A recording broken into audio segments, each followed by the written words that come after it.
और चलिए सीधा चलते हैं हरियाणा विधानसभा के अध्यक्ष हरविंदर कल्याण इस वक्त प्रेस कॉन्फ्रेंस कर रहे हैं, देखिए।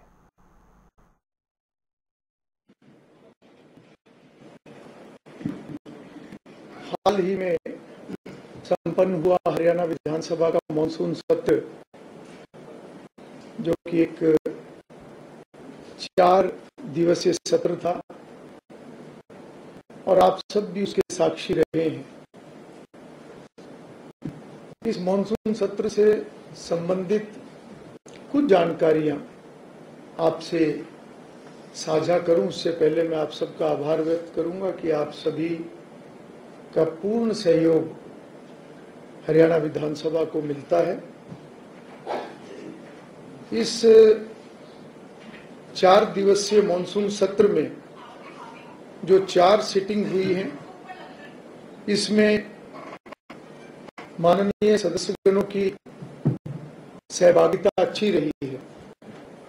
अगर हम अध्यक्ष, उपाध्यक्ष और मंत्री परिषद के सदस्यों को छोड़ दें तो जो 74 सदस्य हैं, उनमें से पहले दिन 71, दूसरे दिन भी 71, 26 अगस्त को 72 और आखिरी दिन 70 विधायकों ने इस सत्र में भाग लिया है। ये सत्र कुल 21 घंटे और 8 मिनट ये चला है। इसमें 8 विधेयक पास किए गए हैं। एक महत्वपूर्ण जो एक किसी भी सेशन में जहां माननीय सदस्यगणों को अपनी बात रखने का अवसर मिलता है, और हमारा भी ये प्रयास रहता है कि सभी माननीय सदस्य अपना विषय रख सकें, चाहे वो प्रदेश से संबंधित हो या उनकी विधानसभा क्षेत्र से संबंधित हो। ऐसे शून्यकाल उनकी 3 बैठकें रही हैं, परंतु 3 बैठकों में हमने उसका समय बढ़ाकर 4 घंटे से अधिक समय हमने शून्यकाल को दिया, जिसमें 69 सदस्यों ने उसके अंदर भाग लिया और उन्होंने अपनी बात रखी। इनमें से 9 सदस्यों को 2 बार बोलने का अवसर मिला। अगर मैं पार्टी के अनुसार बात करूं तो भारतीय जनता पार्टी के 30 सदस्यों को 99 मिनट बोलने का अवसर मिला। कांग्रेस के 34 सदस्यों को 129 मिनट बोलने का समय मिला। इंडियन नेशनल लोकदल के 2 सदस्यों को 7 मिनट और निर्दलीय 3 विधायकगणों को 10 मिनट का समय शून्यकाल में मिला है। साथ ही जो प्रश्नकाल है, उसके लिए 53 विधायकों ने जो प्रश्न दिए, नोटिस के रूप में 307 प्रश्न हमें प्राप्त हुए, जिसमें से 194 प्रश्न जो है वो स्वीकार किए गए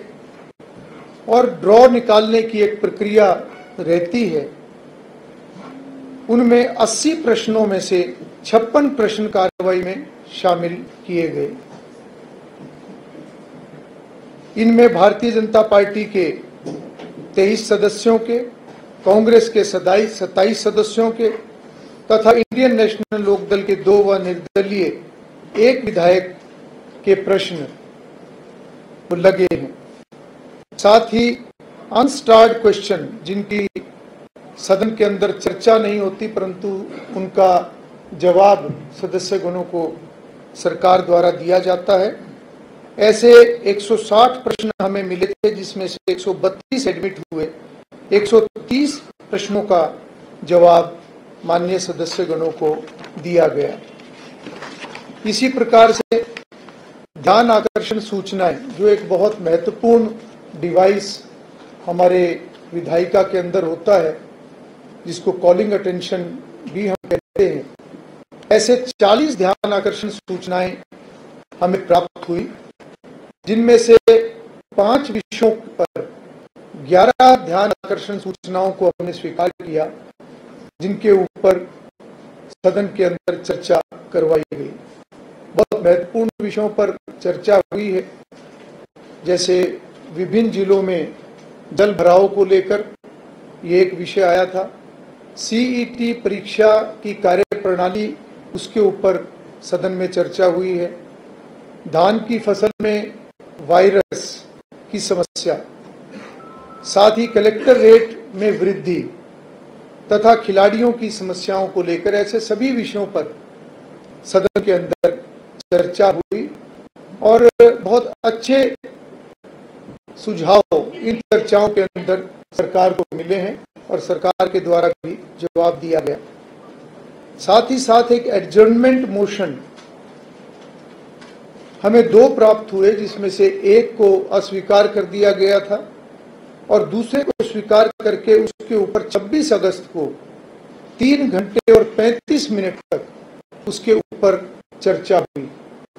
इस स्थगन प्रस्ताव में भारतीय जनता पार्टी के 7 सदस्यों ने भाग लिया,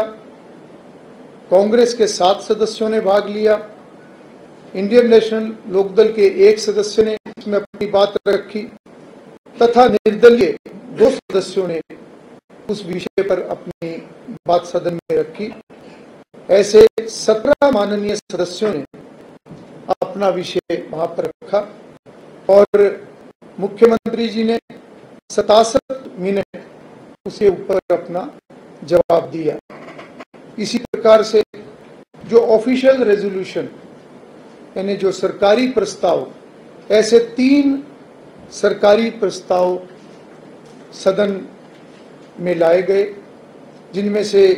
एक आपराधिक बिल की वापसी का था, दूसरा गुरु तेग बहादुर जी की 350वें शहादत वर्षगांठ पर वो सरकारी प्रस्ताव एक था, और तीसरा मीडिया से अपराध का महिमा मंडन रोकने की एक अपील, जो एक सर्वदलीय, एक सभी पूरे सदन द्वारा ये रखी गई। तो ऐसे 3 ऑफिशियल रेजोल्यूशन सदन के अंदर आए हैं। साथ ही 7 बिल, और उसके अलावा मैं विशेष रूप से बताना चाहूंगा कि इस मॉनसून सत्र में जो 4 सिटिंग रही, इन 4 सिटिंग के अंदर 1585 दर्शक उन्होंने विधानसभा को विजिट किया और उन्होंने सदन की कार्रवाई को देखा है। जबकि इससे पहले जो हमारा बजट सत्र था, जिसके अंदर 13 सिटिंग थी, उन 13 सिटिंग में 2054 ऐसे दर्शक के नाते अलग अलग ग्रुप, जिनमें स्टूडेंट्स भी होते हैं, बार एसोसिएशंस भी होती हैं, सामाजिक संस्थाएं भी होती हैं, ऐसे अलग अलग ग्रुप इसके अंदर आते हैं। तो एक बहुत बड़ी वृद्धि इस बार हमने ये देखी है कि सत्र की कार्रवाई, सदन की कार्रवाई को देखने के लिए इतनी बड़ी संख्या में लोगों का आना, मैं समझता हूं कि एक प्रयास लगातार चल रहा है कि एक विधायिका के प्रति लोगों के अंदर जागरूकता बढ़े, उनकी रुचि बढ़े और संवैधानिक मूल्यों को जन जन तक पहुंचाने का जो एक लक्ष्य और विजन माननीय प्रधानमंत्री जी का है, उसके ऊपर सभी राज्यों के विधान मंडल इसके ऊपर काम कर रहे हैं। और मैं समझता हूं कि जितनी लोगों की रुचि इसमें बढ़ेगी और जितनी ज्यादा इसके अंदर एक अवेयरनेस बढ़ेगी, वो कहीं ना कहीं एक अच्छी विधायिका या विधायिका को और बड़ी बनाने की दिशा में मैं समझता हूं कि बहुत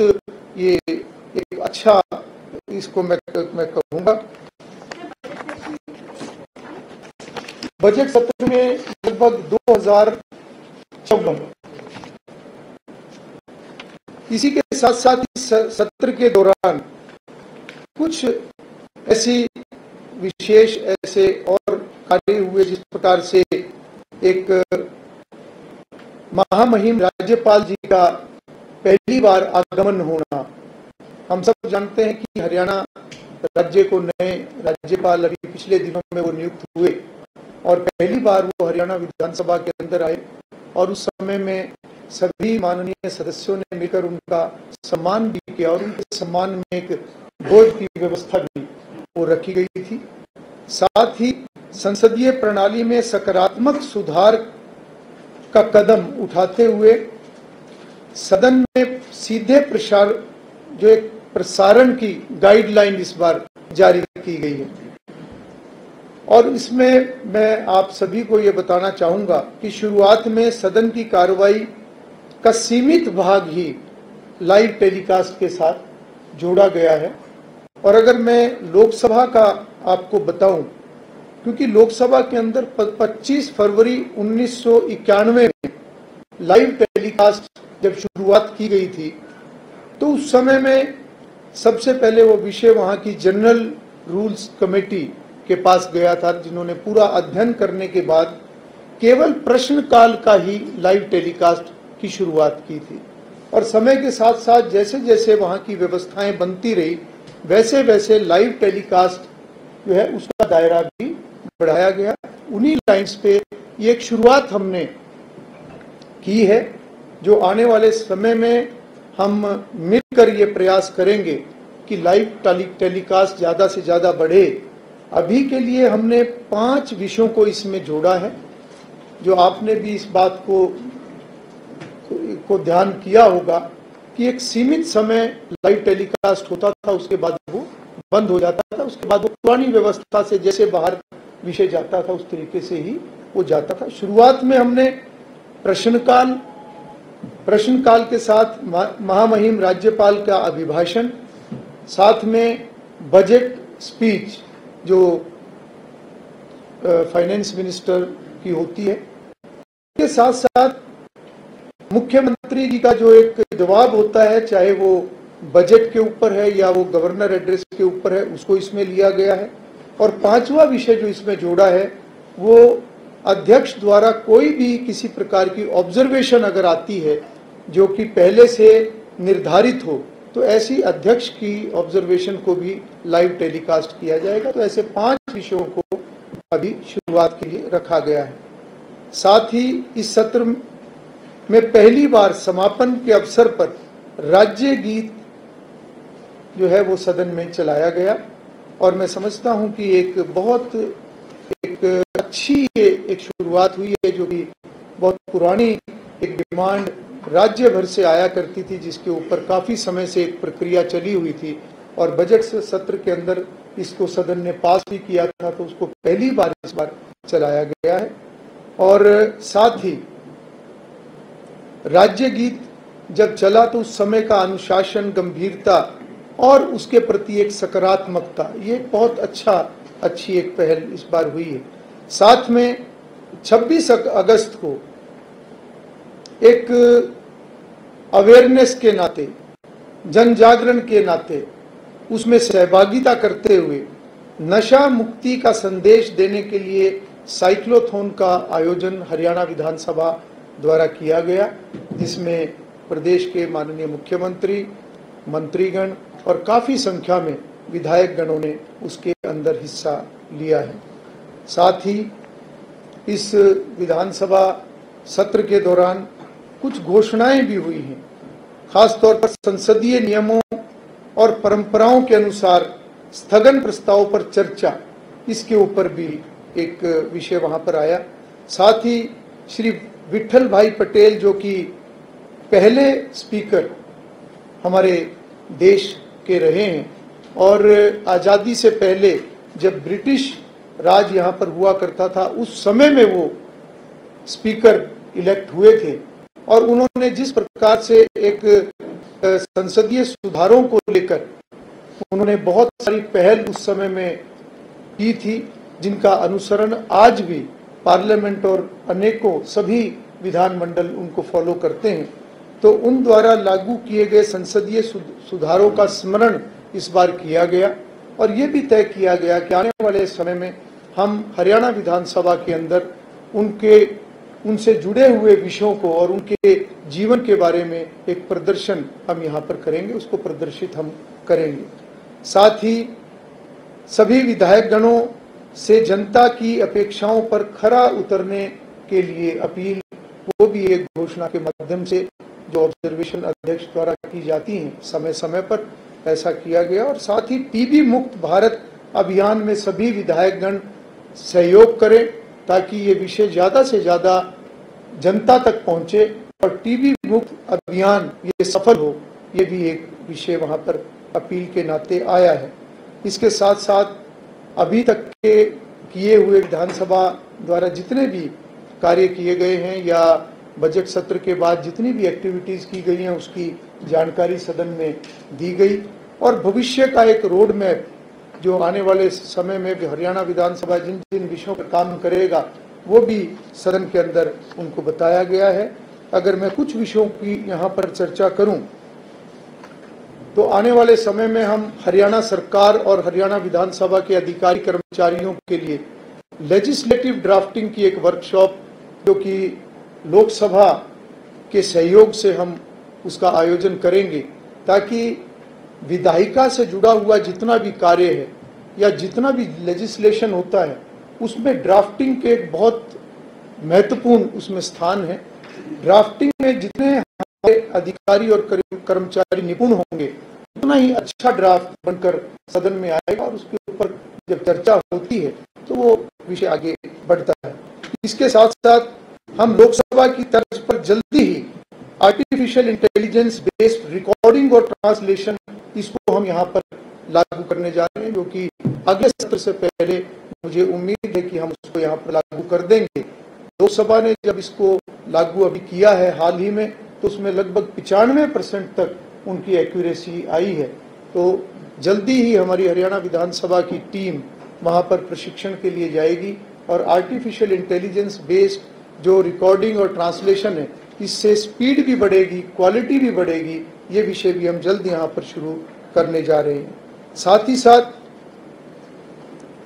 हरियाणा विधानसभा का आप जानते हैं कि सचिवालय वो अलग होता है सरकार से, इंडिपेंडेंट सेक्रेटेरिएट होता है। तो यहाँ के रूल्स की अमेंडमेंट उसको लेकर हमने एक रिटायर्ड लॉ सेक्रेटरी डॉक्टर के चतुर्वेदी जी को हमने हरियाणा विधानसभा के साथ जोड़ा है कंसल्टेंट के नाते और वो अभी उस विषय पर उन्होंने काम शुरू कर दिया है और रूल्स में अमेंडमेंट जहाँ जहाँ जरूरत है हम रूल्स के अंदर अमेंडमेंट करने का काम करेंगे ताकि हरियाणा विधानसभा की वर्किंग में, यहाँ के कार्यों में, यहाँ की हर विषय में पारदर्शिता बढ़े। साथ ही हमने पिछले दिनों में जो एक रिसर्च विंग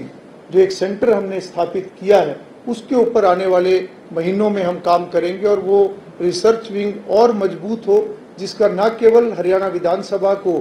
फ्यूचर के नाते लाभ हो बल्कि सदस्यों को भी उसमें असिस्टेंस मिले। वो भी हम आने वाले महीनों के अंदर उसको हम मजबूत करने का काम करेंगे। साथ ही हरियाणा विधानसभा के अंदर एक प्रिंट और डिजिटल गैलरी की स्थापना की जाएगी जिसमें संवैधानिक मूल्यों और हमारी जो संसदीय प्रणाली है इसको प्रदर्शित किया जाएगा और हरियाणा प्रदेश का जो एक हमारा एक कल्चर है उसको प्रदर्शित किया जाएगा। यहाँ का इतिहास और यहाँ से जुड़ी हुई जितनी भी महत्वपूर्ण बातें हैं उनको इस तरीके से प्रदर्शित किया जाएगा कि बाहर से जब लोग और ग्रुप हरियाणा विधानसभा को विजिट करने के लिए आते हैं तो उन सभी को एक अच्छी जानकारी उस नाते से मिले और साथ ही साथ हमारे जो विधायकगण हैं उनकी भी और जानकारियां बढ़ें, उस नाते से हम इस विषय को आगे बढ़ाएंगे। और साथ ही साथ हरियाणा का जो एमएलए हॉस्टल है उसके विस्तार की प्रक्रिया भी हम जल्दी शुरू करने वाले हैं। साथ ही साथ हरियाणा एमएलए हॉस्टल का जो प्रांगण है वहाँ पर एक नई डिस्पेंसरी बने, ऐसे कुछ विषयों को हमने यूटी के साथ टेकअप किया है और यूटी एडमिनिस्ट्रेशन ने इन प्रिंसिपल हमें उसकी अप्रूवल भी उन्होंने स्वीकृति भी दी है और मैं राज्य सरकार से इस विषय को टेकअप करके हम इसको आगे बढ़ाने का काम करेंगे। ये 4 दिवसीय जो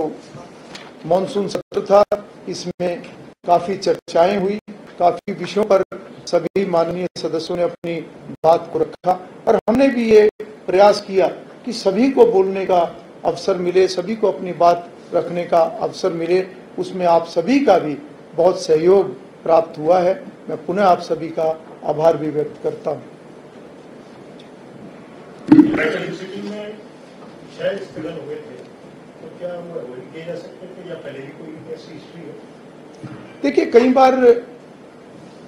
चलते हुए हाउस में किस तरह का व्यवधान पैदा हो जाए, किस प्रकार की कोई कंट्रोवर्सी आ जाए या कौन सा ऐसा विषय आ जाए, मुझे लगता है कि अध्यक्ष का यह प्रयास रहता है कि सदन चले, और सदन चलाने के लिए कई बार एक सहमति बनाने पर जब कोई बात आती है तो वो निर्णय लिया भी जाता है। उस प्रक्रिया में अगर समय लगता है तो एक लक्ष्य तो यही रहता है कि सदन का जो एक डेडलॉक जो पैदा हुआ है वो खत्म हो और सेशन की कार्रवाई चले, सत्र सुचारू रूप से चले, क्योंकि हमारा जो असली जो लक्ष्य है वो विधानसभा के अंदर एक सार्थक चर्चा हो, अच्छी चर्चा हो, विधानसभा एक नियम प्रक्रियाओं से बंधा हुआ जो एक ये सारा विषय है उस तरीके से ये आगे बढ़े, तो उसमें कई बार कोई निर्णय लेने पड़ते हैं।